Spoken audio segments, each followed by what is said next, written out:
혹시 매달 34만 원짜리 기초연금을 놓치고 계신 건 아닌가요? 지금 이 순간에도 수많은 어르신들이 단 하나의 실수 때문에 평생 연금을 날리고 있어요. 정말 억울한 일이죠. 충격적인 현실, 이런 분들이 탈락하고 있어요. 저는 정말 억울해요. 그랜저 타고도 기초연금 받는 사람이 있다는데 나는 20년 된 소나타만 있어도 탈락이라니까요. 여러분, 이게 진짜 현실이에요. 2025년부터 자동차 배기량 기준이 완전히 폐지되면서 3000cc 넘는 고급 세단을 타도 차량 시세만 4천만 원 이하면 기초연금을 받을 수 있게 됐거든요. 그런데 더 충격적인 건 아직도 많은 분들이 이 바뀐 기준을 모르고 계시다는 거예요. 아들이 용돈이라고 매달 30만 원씩 보내주는데 그것 때문에 연 400만 원 연금을 못 받는다고요? 5년 전에 딸한테 전세 보증금 좀 보태줬다고 지금까지 연금을 못 받는다니까요. 골프 회원권 하나 있다고 매달 34만 원을 못 받는다고요? 여러분, 혹시 이런 상황이 남의 일 같지 않으신가요? 더 놀라운 소식도 있어요.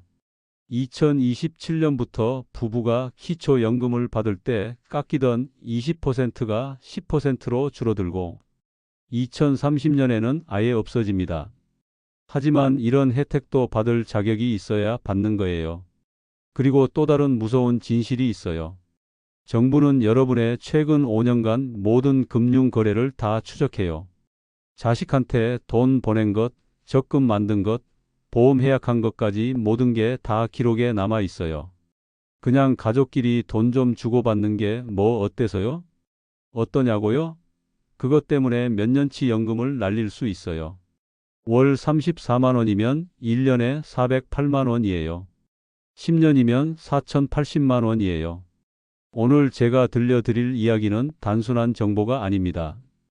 여러분의 노후를 지키는 생존 매뉴얼이에요. 끝까지 집중해서 들어보세요. 분명히 인생이 바뀔 겁니다. 만약 이 내용이 도움이 되신다면 주변에 꼭 필요한 분들께 공유해 주시고 구독과 좋아요도 눌러주세요. 더 많은 분들이 이런 귀중한 정보를 놓치지 않도록 말이에요. 먼저 충격적인 실제 사례부터 들려드릴게요. 올해 72세인 박영희 할머니는 평생 검소하게 살아오신 분입니다. 남편이 돌아가신 후 혼자 사시면서 국민연금 월 50만 원으로 근근히 살고 계세요. 다른 재산이라고는 작은 아파트 한 채뿐이에요. 선생님, 저는 분명히 기초연금 받을 자격이 있는 것 같은데 왜 자꾸 탈락이라고 하는 거예요? 옆집 할머니는 매달 34만 원씩 받아서 생활이 한결 나아졌다는데 할머니가 눈물을 글썽이며 물어보셨어요. 저도 처음엔 이상했습니다. 분명히 받을 자격이 있어 보이는데 말이에요. 그런데 자세히 조사해 보니 진짜 무서운 함정이 있었어요. 2년 전 할머니는 아들이 급하다고 해서 1,500만 원을 계좌 이체로 보냈어요. 엄마, 사업 자금이 급해요. 곧 갚을게요 라고 하니까 착한 마음에 통장에서 돈을 빼서 아들 계좌로 보낸 거죠. 그때 할머니는 전혀 몰랐어요. 정부가 최근 5년간의 모든 금융 거래를 다 추적한다는 사실을요. 그런데 여러분, 정부는 이걸 어떻게 봤을까요?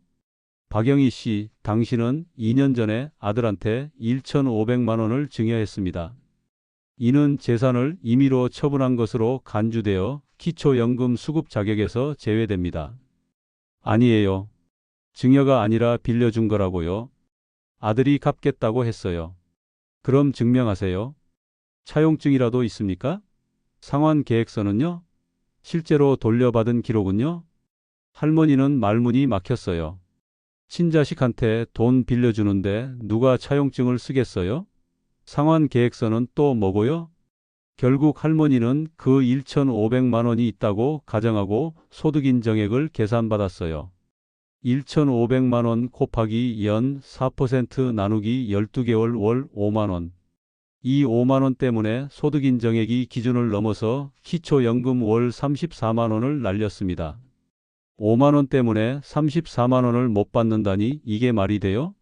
할머니의 절규를 들으면서 저는 정말 마음이 아팠어요. 자식에게 잠깐 돈을 빌려줬을 뿐인데 평생연금을 날린다니요. 많은 분들이 여기서 헷갈리시는 게 있습니다. 바로 국민연금과 기초연금의 차이예요. 이름은 비슷하지만 전혀 다른 제도입니다. 기초연금은 65세 이상 어르신께 국가가 드리는 복지 혜택이고, 국민연금은 젊을 때 보험료를 낸 분들이 나중에 돌려받는 제도예요. 특히 2025년 3월에 정부가 국민연금 개편안을 발표했는데요. 보험료율은 지금의 9%에서 점차 12%까지 올리고, 소득 대체율은 40%에서 43%로 조금 높아졌습니다. 다만 연금을 받기 시작하는 나이는 그대로 65세로 유지됩니다. 그러니까 오늘 제가 말씀드리는 건 전부 기초연금이고 국민연금 개편과는 별개라는 점을 꼭 기억하셔야 합니다. 그런데 더 충격적인 건 2025년 8월 현재 기초연금 선정 기준이 대폭 올랐어요. 단독 가구는 월소득 인정액이 228만 원 이하, 부부 가구는 364만 8천 원 이하면 받을 수 있어요. 그럼 나는 소득이 100만 원도 안 되는데 당연히 받겠네. 잠깐만요. 여기서 진짜 함정이 시작돼요. 정부에서 말하는 소득 인정액은 단순한 월급이나 연금이 아니에요. 여러분이 가진 모든 재산을 소득으로 바꿔서 계산한다는 뜻입니다. 이게 얼마나 무서운지 구체적인 예를 들어볼게요. 예금 1억 원이 있다고 생각해 보세요. 정부는 이걸 단순한 예금으로 보지 않아요. 이분은 1억 원으로 매달 33만 원의 소득을 만들어낼 수 있구나라고 계산해요. 어떻게 33만 원이 나올까요? 1억 곱하기 연 4% 나누기 12개월 33만 원. 그런데 선생님, 요즘 은행 이자가 4%나 돼요? 아니에요. 실제로는 2에서 3%밖에 안 되죠. 하지만 정부는 무조건 4%로 계산해요. 이게 정부의 기준이거든요. 더 억울한 건 정기예금을 해약할 때 받는 이자보다 훨씬 많이 계산한다는 거예요. 실제로는 월 20만 원도 안 되는 이자인데 정부 계산으로는 33만 원이 되는 거죠. 더 무서운 건 전세 보증금이에요. 2억 원짜리 전세에 사시는 분이라면 2억 원으로 매달 66만 원의 소득이 가능하다. 2억 곱하기 0.04 나누기 12는 66만 원. 벌써 소득인 정액이 66만 원이 됐어요. 여기에 국민연금이나 다른 소득까지 더하면 228만 원을 쉽게 넘을 수 있어요. 그럼 전세 보증금을 줄여야 하나요? 그것도 쉽지 않아요. 집주인이 동의해야 하고 줄어든 보증금만큼 월세를 내야 할 수도 있거든요. 여기서 좋은 소식도 있어요. 2025년부터 자동차 배기량 기준이 완전히 사라졌거든요. 예전에는 3000cc 이상이면 무조건 고급차였는데 이제는 오직 차량 시세만 봐요. 4천만 원 미만이면 기초연금에 영향이 없어요. 그럼 그랜저를 타도 기초연금을 받을 수 있다는 거네요. 네, 맞아요. 차량 시세가 4천만 원 미만이라면 가능해요. 하지만 여전히 함정이 있어요.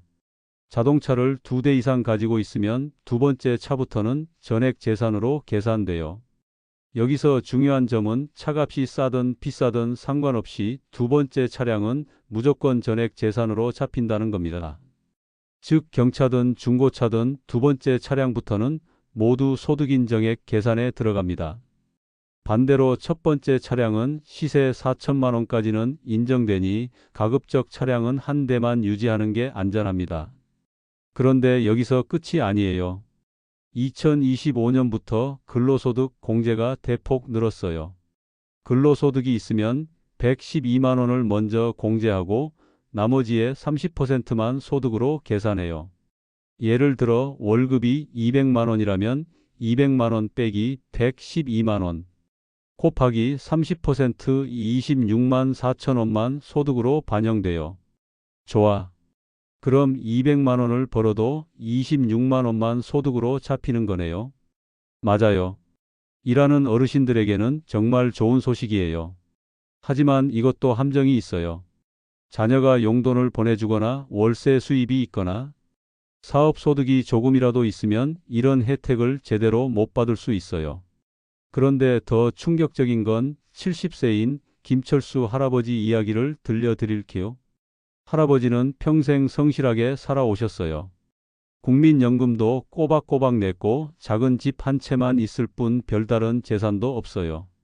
자동차도 15년 된 중형차 하나뿐이고요.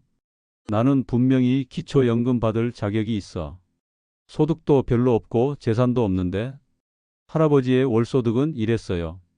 국민연금 월 80만 원, 부업 수입 월 30만 원 택배일, 기타 소득 없음. 단독 가구 기준 228만 원과는 한참 거리가 있어 보였어요. 그런데 신청했더니 탈락이었어요. 왜일까요? 알고 보니 할머니가 문제였어요. 할머니가 10년 전부터 작은 반찬 가게를 하고 계셨거든요. 사업자 등록도 되어 있고요. 여보, 그 가게에서 매달 얼마나 벌어?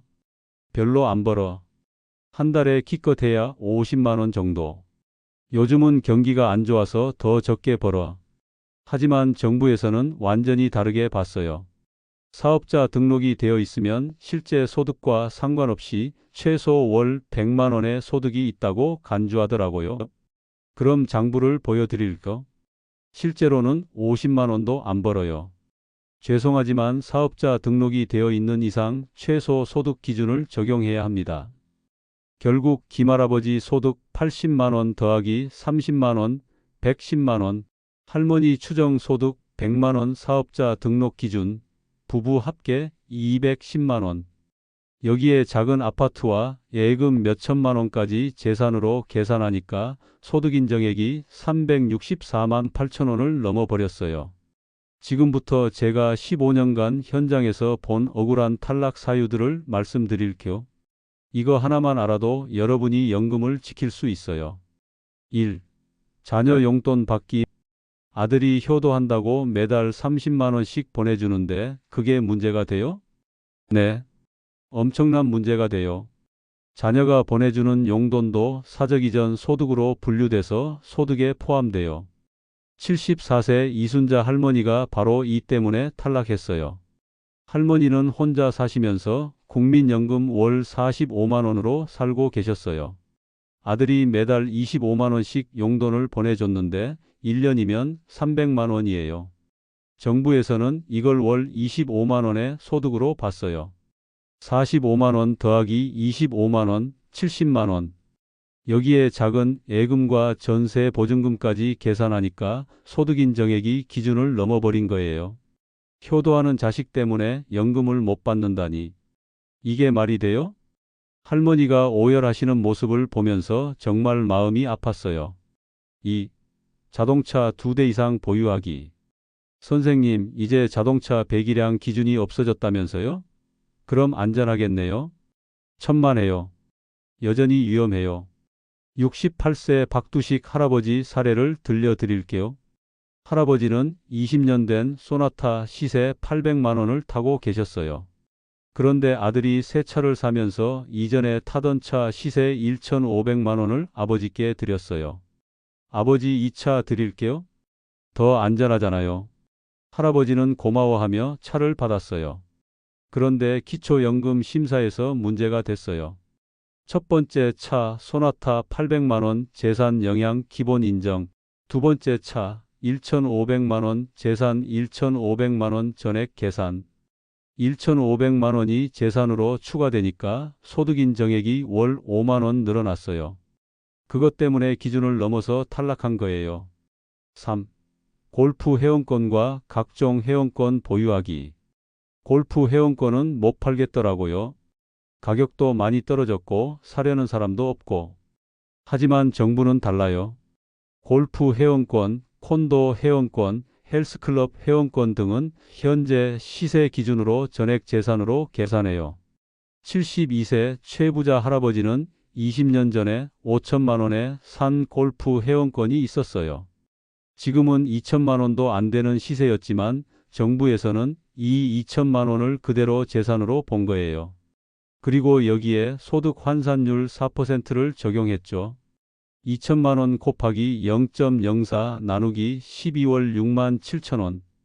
이게 소득으로 추가되면서 기초연금에서 탈락했어요.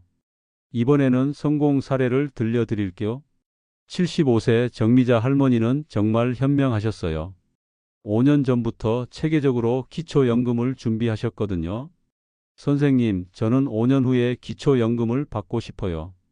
지금부터 뭘 준비해야 할까요? 할머니는 당시에 이런 상황이었어요. 예금 8천만 원, 골프 회원권 3천만 원 시세, 자동차 1대 2,500만 원, 보험 해약금 4천만 원, 아파트 한 채 거주용 3억 원. 총 재산이 4억 원이 넘었어요. 이대로 두면 절대 기초연금을 받을 수 없는 상황이었어요. 그래서 할머니는 체계적으로 준비하셨어요. 첫 번째로 골프 회원권을 처분했어요. 3천만 원을 받아서 집 리모델링에 사용하셨어요. 리모델링은 정당한 지출이니까 문제 없겠죠? 네, 맞아요.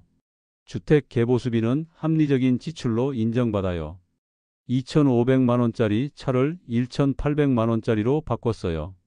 4천만 원 이하로 맞추기 위해서죠. 새 차가 더 안전하기도 하고 연비도 좋으니까 일석이조네요. 차액 700만 원은 자연스럽게 생활비로 사용하셨어요. 4천만 원의 보험 해약금을 받아서 절반은 생활비로, 절반은 의료비 적립용으로 사용하셨어요. 매달 30만 원씩 생활비로 쓰시고 병원비로 20만 원씩 쓰시니까 1년에 600만 원이 자연스럽게 소진됐어요. 5년간의 정리 결과 총 재산 3억 6,800만 원.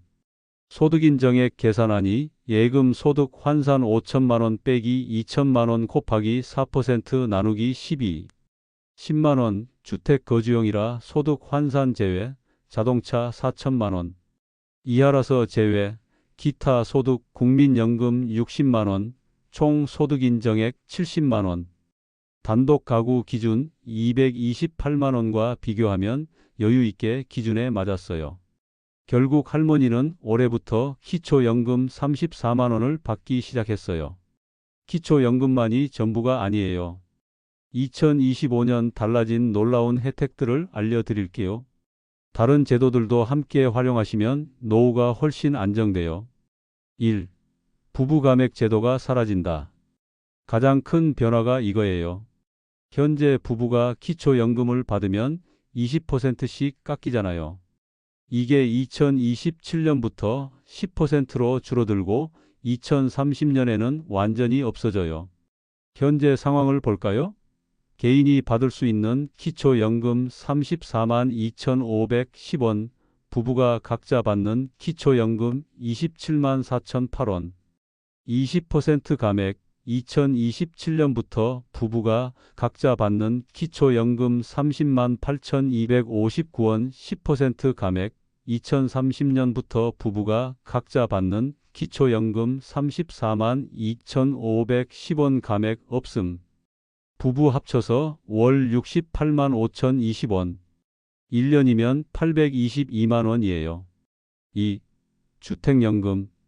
집은 있는데 현금이 없어요. 이런 분들에게 주택연금은 진짜 혁신적인 제도예요. 76세 최순자 할머니는 3억 원짜리 아파트에 혼자 살고 계세요.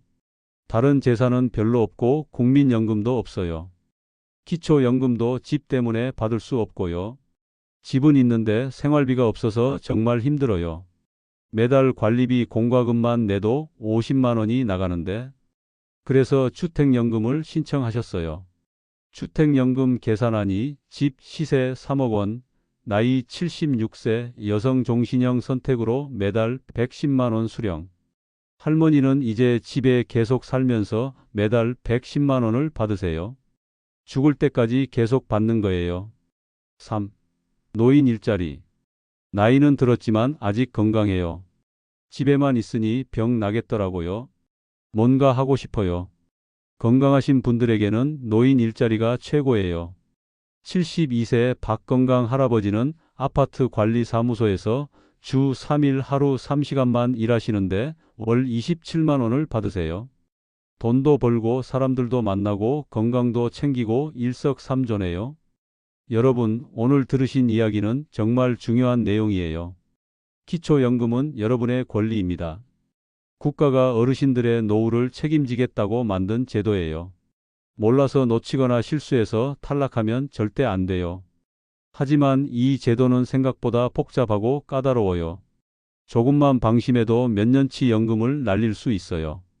혹시 여러분 중에 이미 실수를 하신 분들이 계신가요? 포기하지 마세요. 아직 길이 있어요. 1. 이미 재산을 옮긴 경우. 차용증을 지금이라도 작성하세요. 정식으로 빌려준 거라는 증명을 만드는 거예요. 차용증에 포함할 내용은 대여 금액과 날짜, 상환 계획, 매달 얼마씩, 언제까지, 이자율, 시중금리 수준, 연대보증인 필요시, 담보 설정, 부동산 등입니다. 그리고 실제로 돌려받으세요. 매달 일정 금액씩이라도 돌려받는 모습을 보여줘야 해요. 실제 사례로 70세 김현명 할아버지는 2년 전에 아들에게 3천만 원을 보냈는데 차용증을 뒤늦게 작성했어요. 그리고 매달 50만 원씩 돌려받기 시작했어요. 1년 후 기초연금을 다시 신청했더니 진짜 대여로 인정받아서 승인됐어요. 2. 사업자 등록을 방치한 경우. 당장 세무서에 가서 폐업 신고하세요. 하루라도 빨리요. 폐업 신고에 필요한 서류는 사업자 등록증, 신분증, 폐업 신고서를 세무서에서 작성하면 돼요. 언제부터 실제로 사업을 안 했는지 증명할 자료들을 모으세요. 임대차 계약서로 가게를 언제 정리했는지, 전기 가스 사용 내역으로 언제부터 사용량이 줄었는지, 매출 신고 내역으로 언제부터 매출이 없었는지, 증인 진술서로 이웃이나 지인의 증언을 받으세요. 3. 고가 차량을 보유한 경우. 4천만 원 이하의 차량으로 바꾸세요. 차액은 생활비로 사용하거나 집 수리비로 쓰시면 돼요. 주의사항은 차량 교체 후 바로 기초연금 신청하면 의심받을 수 있어요. 최소 6개월은 기다린 후 신청하시고 차액 사용 내역을 명확히 해두세요. 절대 기억해야 할 핵심 전략에 대해 알려드릴게요. 1. 가구 기준을 정확히 이해하고 활용하기. 기초연금은 개인이 아니라 가구 단위로 계산해요. 그래서 혼자 사는지, 부부가 함께 사는지, 자녀와 같이 사는지에 따라 연금 결과가 크게 달라집니다. 당장은 단독 가구가 유리할 수 있지만 장기적으로는 부부 가구를 유지하는 것이 더 현명합니다. 2030년부터는 부부 감액이 완전히 사라지니까 부부 합산 월 68만 원 이상, 장기적으로 훨씬 유리해집니다. 2. 재산 정리는 5년 전부터 계획적으로. 갑작스러운 재산 정리는 의심을 받아요. 최소 5년 전부터 천천히 정리해야 해요. 1년 차에는 사치품 정리로 골프 회원권, 콘도 회원권 처분, 고가 보석, 골동품 정리, 불필요한 보험 해약을 하세요. 2년 차에는 자동차 교체로 고가 차량을 4천만 원 이하로 교체하고 2대 이상이면 1대로 축소하세요. 3년 차에는 금융재산 정리로 예금 일부를 생활비로 사용하고 주택개보수비로 투자하며 의료비를 적립하세요. 4년 차에는 사업자 등록 정리로 안 쓰는 사업자 등록을 폐업하고 세무신고를 정리하세요. 5년 차에는 최종 점검으로 소득인 정액을 모의 계산하고 부족한 부분을 추가 정리하세요. 3. 자동차는 반드시 1대, 그리고 시세 4천만 원 이하. 여러분, 기초연금에서 자동차가 정말 큰 변수라는 거 아시죠? 2025년 개정된 기준을 꼭 기억하셔야 합니다. 자동차는 1대까지만 인정됩니다. 단 그 1대가 시세 4천만 원 이하라면 전혀 문제 없습니다. 하지만 2대를 가지고 계시다면 두 번째 차부터는 금액과 상관없이 전부 재산으로 잡힙니다. 예를 들어 3,800만 원짜리 그랜저 1대는 그대로 인정되어 기초연금 받을 수 있어요. 하지만 1,500만 원짜리 아반떼 더하기 800만 원짜리 중고차면 두 번째 차량 800만 원이 전액 재산으로 잡힙니다. 그러니 현명한 자동차 관리법은 차량은 1대만, 그리고 시세 3,500만 원 정도의 중형차가 가장 무난합니다. 4. 가족과의 금전 거래 반드시 서류화하세요. 가족끼리 뭘 그렇게까지 이렇게 생각하시죠? 그런데 안 그러면 기초연금에서 탈락할 수 있습니다. 필수 서류로는 차용증으로 얼마를 빌려줬는지, 조건은 뭔지 명확히 작성하고 상환 계획서로 언제까지 어떻게 갚을지 구체적 일정을 세우며 이자 계산서로 시중금리 수준으로 합리적으로 책정하고 담보 설정으로 큰 금액이라면 부동산 같은 담보도 설정하세요. 거래 기록 원칙은 모든 송금은 반드시 계좌 이체, 현금 거래 절대 금지, 상환도 계좌 이체, 문자나 카톡, 이메일로 거래 목적 남기기입니다. 오늘부터 당장 실천할 체크리스트를 공유해 드릴게요. 즉시 해야 할 일들입니다. 복지로 사이트에서 모의 계산해 보기, 내 재산 현황 정리하기, 가족과 기초연금에 대해 이야기하기, 주민센터 방문해서 상담받기, 사업자 등록 상태 확인하기, 회원권, 보험 현황 점검하기. 이번 달 안에 할 일들입니다. 불필요한 회원권 처분 계획 세우기, 자동차 시세 확인하기, 가족 간 금전 거래 정리하기. 앞으로 1년간 할 일들입니다. 체계적인 재산 정리 시작하기, 전문가와 정기 상담받기, 매년 기준 변화 확인하기. 미래를 위한 준비사항입니다. 5년 장기 계획 수립하기, 주택연금, 농지연금 검토하기, 노인 일자리 정보 수집하기. 여러분, 오늘 정말 많은 이야기를 들으셨어요. 기초연금은 여러분의 권리입니다. 평생 열심히 살아오신 여러분들께서 편안한 노후를 보내실 자격이 있어요. 기초연금은 그 시작일 뿐이에요. 2027년부터 부부 감액이 줄어들고 2030년에는 완전히 없어져요. 근로소득 공제도 늘었고 자동차 기준도 완화됐어요. 지금이 바로 기회예요. 오늘의 핵심 내용을 다시 한번 정리해 드릴게요. 2025년 달라진 기준. 소득인정액 기준 단독 228만원, 부부 364만 8천원. 자동차 기준 배기량 폐지, 시세 4천만원 기준. 근로소득 공제 112만원 더하기 나머지 30% 공제. 부부 감액 2027년 10%, 2030년 완전 폐지. 의료비 공제 비동거 자녀 지원분도 공제. 절대 하면 안 되는 9가지 사항입니다. 1. 자녀 용돈 월 30만원 이상 받기. 2. 자동차 2대 이상 보유하기. 3. 골프 회원권 등 사치품 보유. 4. 가족 계좌로 무계획 돈 이동. 5. 차명 적금이나 보험 만들기. 6. 헐값 증여나 매매하기. 7. 사업자 등록 방치하기. 8. 5년 내 갑작스러운 재산 정리. 9. 서류 없는 가족 간 금전거래. 꼭 해야 하는 전략입니다. 1. 가구 기준 정확히 이해하고 활용. 2. 재산 정리는 5년 계획으로 체계적으로. 3. 자동차 한 대 4천만원 이하 유지. 4. 사업자 등록 회원권 미리 정리. 5. 가족 간 거래는 완벽한 서류화. 추가로 활용할 수 있는 제도입니다. 1. 주택연금 집 3억 원으로 월 110만원. 2. 농지연금 농지 2억 원으로 월 80만원. 3. 노인 일자리 월 27만원에서 80만원. 4. 기초생활수급 최대 76만원. 그리고 가장 중요한 것은 지금 당장 행동하는 것입니다. 내일 미루지 마시고 오늘부터 시작하세요. 혹시 이런 내용이 복잡하게 느껴지신다면 주변에 비슷한 고민을 가진 분들과 함께 이 영상을 보시면서 서로 정보를 나누어 보세요. 혼자서는 놓칠 수 있는 부분들을 함께 체크할 수 있을 거예요. 여러분 모두가 기초연금을 받으시고 더 나아가 주택연금이나 다른 제도들도 잘 활용하셔서 정말 행복하고 안정된 노후를 보내시길 진심으로 바랍니다. 마지막으로 이 영상이 도움이 되셨다면 구독과 좋아요 버튼을 눌러주시고 꼭 필요한 분들께 공유해 주세요. 한 분이라도 더 도움받을 수 있도록 말이에요. 오늘도 끝까지 시청해 주셔서 정말 감사합니다. 모두 건강하시고 꼭 기초연금 받으세요. 여러분의 행복한 노후를 항상 응원하겠습니다.